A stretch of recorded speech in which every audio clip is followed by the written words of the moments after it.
1000 কোটি টাকার একটা প্রজেক্টে 500 কোটি টাকা থাকে না, 800 কোটি টাকা থাকে না, এরকম অসংখ্য রেকর্ড বাংলাদেশে আছে। ছোটখাটো ব্যাপারে আমিও প্রমিস করেছি আপনাদের সামনে, আমার সরকারি যে বরাদ্দ, এই বরাদ্দের অংশটাই আমি এই এলাকার মানুষের জন্য এটা টোটালি দিয়ে দেবো ইনশাআল্লাহ। এবং আমার ইনকামের যেটা হবে সেখান থেকে আমি 20% এই এলাকার মানুষের জন্য খরচ করব, এটা আমার প্রমিস।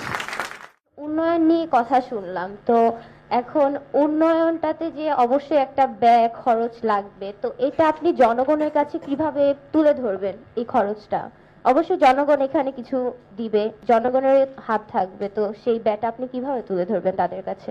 আমরা উন্নয়নের জন্য অবশ্যই একটা বাজেট সরকারিভাবে থাকবে। এই সরকারি বাজেটের যেটা নির্দিষ্ট অংশ সেটা এখানে ইউজ হয় না। সেই সঠিকভাবে যেটা আমরা বললাম যে 1000 কোটি টাকার একটা প্রজেক্টে 500 কোটি টাকা থাকে না, 800 কোটি টাকা থাকে না, এরকম অসংখ্য রেকর্ড বাংলাদেশে আছে।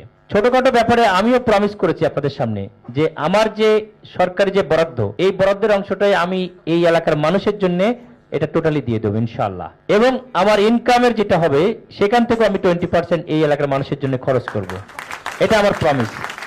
এবং এই জেনজিকে নিয়েই এই এলাকার একটি দৃশ্যত পরিবর্তন, কথাই না বলে কাজে পরিণত করা, এটার জন্য একটা মডেল 300 আসনের মধ্যে আমি তৈরি করতে চাই ইনশাআল্লাহ। তোমরা এখন কি চাও?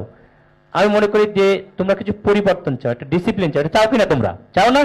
কিন্তু আনফরচুনেটলি আমাদের এই লোকগুলাই যখন আমলাতন্ত্রের মধ্যে বসে, তারাই এটার রক্ষকই ভক্ষক হয়ে যায়। এই তোমাদের এই অনেস্টির জায়গাটা তোমাদেরকে ধরে রাখতে, এটা হচ্ছে ফার্স্ট পরামর্শ তোমাদের। আমি যেমন এটা কষ্ট পাবো, আমি এটা করতে পারবো না বলে, বা অন্যদের এই চেপে ধরাটা আমার জন্য কোনো সময়ের জন্য আমি মেনে নিতে পারবো না, এই জন্য কিন্তু আমি জীবনে বিসিএস পরীক্ষা দিই নাই। যে আমাকে যে এই টুটি চেপে ধরবে, এটা আমি কিছুটা মেনে নিতে পারবো না। আমি অন্যায় প্রতিবাদী কণ্ঠস্বর হিসেবে ছিলাম, আসি, ভবিষ্যতেও থাকবো ইনশাআল্লাহ।